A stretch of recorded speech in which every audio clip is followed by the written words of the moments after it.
We're very pleased to have with us now Zara Kay. She is the founder of Faithless Hijabi, an organisation that supports women who have been victimised for leaving Islam. But it was Zara herself who was in desperate need of assistance when she was charged in Tanzania over politically motivated offences. Zara joins us now to discuss what it's like for ex-Muslims once they leave the faith and the implications of honour culture on women in Islam. Zara, thank you for your time. Tell us why you started Faithless Hijabi and give us an example of the discrimination ex-Muslims face and what they face from the community and their own families once they renounce their religion. Thanks for having me, Rita.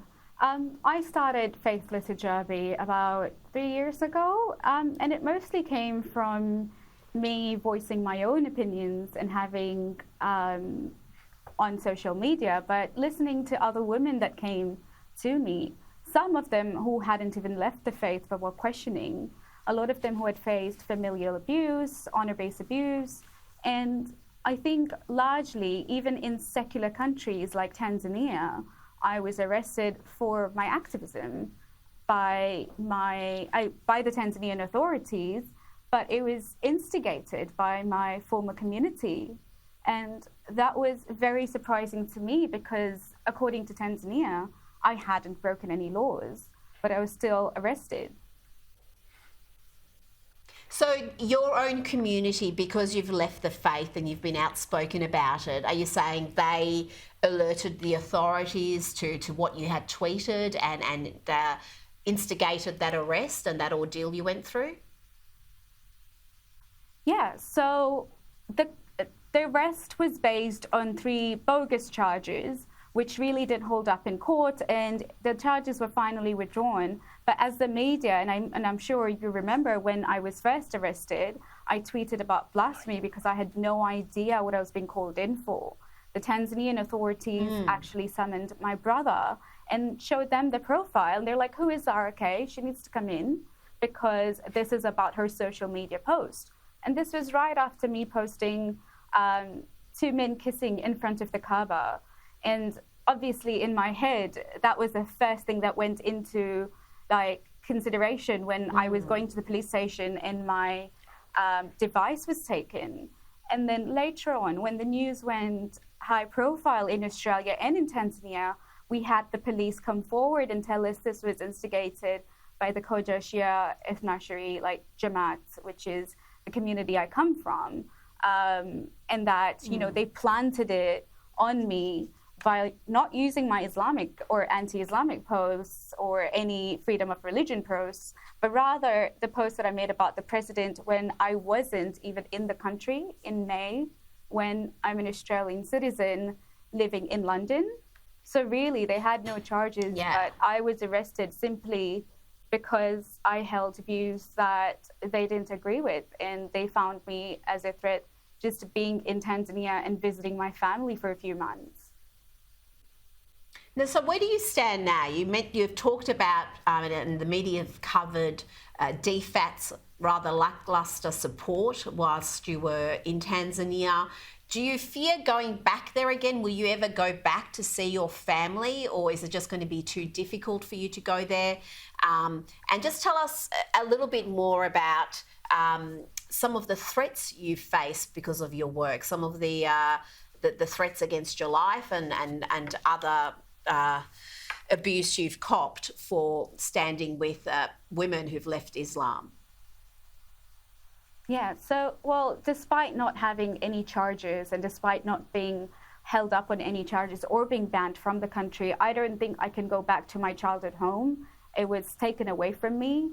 And the lack of DFAT support also took away my establishment, in London, where I was settled.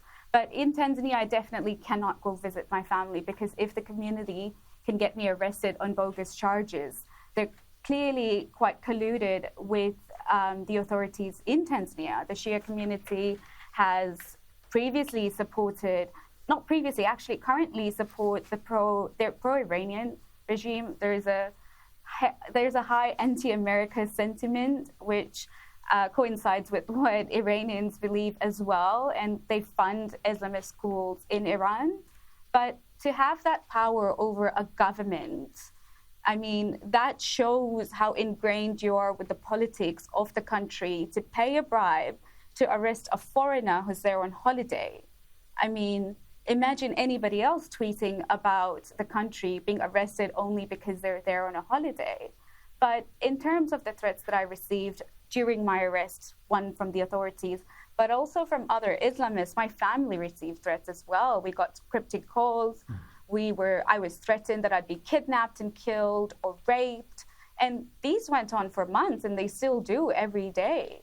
I still get them. The more I speak out about it, the more it puts me at risk, which is why many women are quite, don't come forward, because it just puts us as an object to be attacked. And at the same Zara, time, you're the founder of... Sorry, Zara. I was just going to say you're the founder of Faithless Hijabi. I just wondering if you could quickly tell us what's been the response to you setting up this group, and what are your objectives?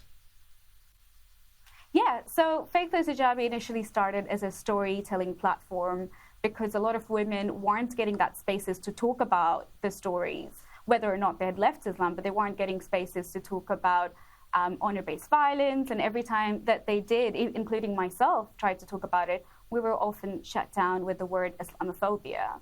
So I really every time I talk about it, I'd get critiques from the far left, or the regressive left rather.